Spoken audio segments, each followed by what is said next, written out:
നമസ്കാരം. Sports pitch special live റിപ്പോർട്ടിലേക്ക് ഏവർക്കും സ്വാഗതം. രാജീവ് ഗാന്ധി സ്റ്റേഡിയത്തിലെ ഗാലറിയെ ഒന്നടങ്കം സ്തബ്ധരാക്കിയ സൺറൈസേഴ്സ് ഹൈദരാബാദിന്റെ അന്തകനായി സഞ്ജു സാംസൺ മാറിയ ആ മാന്ത്രിക നിമിഷത്തെക്കുറിച്ചാണ് നാം ഇന്ന് ചർച്ച ചെയ്യുന്നത്. ഇതിനെ ഇനി DRS എന്ന് വിളിക്കരുത്, മറിച്ച് SRS എന്ന് തന്നെ വിളിക്കണം.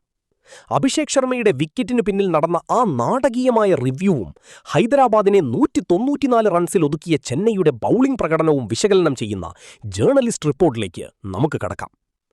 സൺറൈസേഴ്സ് ഹൈദരാബാദ് ബാറ്റിംഗ് തകർത്തു മുന്നേറുന്ന സമയം ക്രീസിൽ അപകടകാരിയായ അഭിഷേക് ശർമ്മ ഓവർടൺ എറിഞ്ഞ ആ പന്ത് അഭിഷേകിന്റെ ബാറ്റിനെ കടന്നുപോകുമ്പോൾ ഗ്രൗണ്ടിൽ ആരും ഒരു ശബ്ദം പോലും കേട്ടില്ല.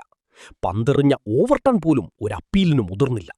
ക്യാപ്റ്റൻ ഋതുരാജ് ഗെയ്ക്വാദാകട്ടെ വിക്കറ്റ് ലഭിച്ചെന്ന കാര്യത്തിൽ ഒട്ടും കോൺഫിഡന്റ് ആയിരുന്നില്ല.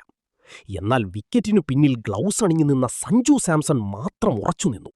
ആ പന്ത് ബാറ്റിനെ ചുംബിച്ച് കടന്നുപോയിട്ടുണ്ട് എന്ന് സഞ്ജുവിന് ഉറപ്പായിരുന്നു. ഋതുരാജിന്റെ മുഖത്ത് സംശയമായിരുന്നെങ്കിലും സഞ്ജു വിട്ടുകൊടുക്കാൻ തയ്യാറായിരുന്നില്ല. അദ്ദേഹം റിവ്യൂ എടുക്കാൻ ഋതുരാജിനെ നിർബന്ധിച്ചുകൊണ്ടിരുന്നു. സഞ്ജുവിന്റെ ആത്മവിശ്വാസം കണ്ടാണ് ഒടുവിൽ ഋതുരാജ് ആ സിഗ്നൽ നൽകിയത്. തേർഡ് അമ്പയർ റീപ്ലേ പരിശോധിച്ചപ്പോൾ സ്റ്റേഡിയം ഒന്നടങ്കം നിശബ്ദമായി. അൾട്രാ എഡ്ജിൽ ബാറ്റിന് തൊട്ടടുത്തു പന്തെത്തുമ്പോൾ ചെറിയൊരു സ്പൈക്കു തെളിഞ്ഞുവരുന്നു. എല്ലാവരും അവിശ്വസനീയതയോടെ സ്ക്രീനിലേക്ക് നോക്കി നിന്നു. ബോളിനു പിന്നാലെ ഓടിയ ഓവർടനും ഫീൽഡർമാരും പോലും അത്ഭുതപ്പെട്ടുപോയി. സഞ്ജുവിന്റെ ആ ഗോട്ട് ലെവൽ കോൺഫിഡൻസ് ഒന്നുകൊണ്ട് മാത്രം ഹൈദരാബാദിന്റെ ഏറ്റവും വലിയ വിക്കറ്റ് ചെന്നൈക്ക് ലഭിച്ചു.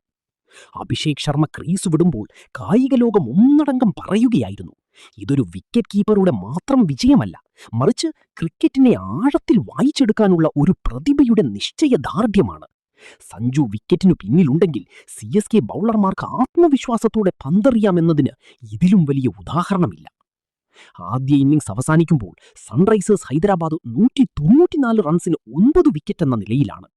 ഒരു ഘട്ടത്തിൽ 220 മുകളിൽ സ്കോർ ചെയ്യുമെന്ന് തോന്നിച്ച ഹൈദരാബാദിനെ പിടിച്ചുകെട്ടിയത് ചെന്നൈയുടെ ബൗളിംഗ് മികവും സഞ്ജുവിന്റെ ബുദ്ധിപരമായ ഇടപെടലുകളുമാണ്. നിർണായകമായ സമയങ്ങളിൽ വിക്കറ്റുകൾ വീഴ്ത്തി CSK ബൗളർമാർ കളിയിലേക്ക് തിരികെ വന്നു. അഭിഷേകിന്റെ വിക്കറ്റ് മാത്രമല്ല, ഗ്രൗണ്ടിലെ ഫീൽഡിംഗ് വിന്യാസത്തിലും ബൗളർമാർക്ക് നൽകിയ നിർദ്ദേശങ്ങളിലും സഞ്ജുവിന്റെ പങ്ക് വലുതായിരുന്നു. ട്രാവിസ് ഹെഡും അഭിഷേക് ശർമ്മയും മികച്ച തുടക്കം നൽകിയെങ്കിലും മധ്യനിരയിൽ ചെന്നൈ പിടിമുറുക്കിയതോടെ അവർക്ക് 200 കടക്കാൻ സാധിച്ചില്ല. ക്ലാസന്റെ വെടിക്കെട്ട് ബാറ്റിംഗ് ആയിരുന്നു. ഋതുരാജ് ഗെയ്ക്വാദ് എന്ന നായകന് സഞ്ജു നൽകുന്ന കരുത്ത് ഇന്ന് ചെപ്പോക്കിൽ കണ്ടു. നായകൻ പതറുമ്പോൾ തന്റെ അനുഭവ സമ്പത്തുകൊണ്ട് ടീമിനെ നയിക്കാൻ സഞ്ജുവിന് സാധിക്കുന്നു. സഞ്ജുവിന്റെ ആ ആത്മവിശ്വാസം തന്നെയാണ് അഭിഷേക് ശർമ്മയുടെ വിക്കറ്റിന് പിന്നിലെ യഥാർത്ഥ രഹസ്യം. ഇന്ന് നാം കണ്ടത് വെറുമൊരു റിവ്യൂ സിസ്റ്റമല്ല, മറിച്ച് സഞ്ജു റിവ്യൂ സിസ്റ്റം SRS ആണ്. ആരാധകർ ഇതിനോടകം തന്നെ സോഷ്യൽ മീഡിയയിൽ ഈ ഹാഷ്ടാഗ് വൈറലാക്കി കഴിഞ്ഞു. ധോണിക്ക് ശേഷം വിക്കറ്റിനു പിന്നിൽ ഇത്രത്തോളം കൃത്യതയുള്ളൊരു കീപ്പറെ ലഭിച്ചത് ചെന്നൈയുടെ ഭാഗ്യമാണെന്നാണ് ക്രിക്കറ്റ് വിദഗ്ധർ വിലയിരുത്തുന്നത്.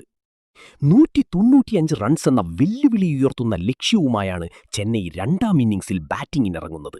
സഞ്ജു സാംസൺ തന്റെ വിക്കറ്റ് കീപ്പിംഗ് ഗ്ലൗസ് മാറ്റിവെച്ച് ബാറ്റ് കൊണ്ട് ഹൈദരാബാദിനെ നേരിടാൻ വരുമ്പോൾ സ്റ്റേഡിയം ഇനിയും ഇളകിമറിയും. വിക്കറ്റിന് പിന്നിൽ കാട്ടിയ അതേ മാന്ത്രികത ബാറ്റിംഗിലും സഞ്ജുവിന് തുടരാനായാൽ ചെന്നൈക്കിന്ന് അനായാസം ജയിക്കാം. നിങ്ങളുടെ അഭിപ്രായത്തിൽ സഞ്ജുവിന്റെ ആ റിവ്യൂ ആയിരുന്നോ ഇന്നത്തെ മത്സരത്തിന്റെ ഗതി മാറ്റിയത്? ഹൈദരാബാദിനെ 194 ഒതുക്കിയ ചെന്നൈ ബൗളർമാരുടെ പ്രകടനത്തെ നിങ്ങൾ എങ്ങനെ കാണുന്നു? താഴെ കൊമന്റ് ചെയ്യൂ. കൂടുതൽ സ്പോർട്സ് വാർത്തകൾക്കായി സ്പോർട്സ് പിച്ച് സബ്സ്ക്രൈബ് ചെയ്യുക.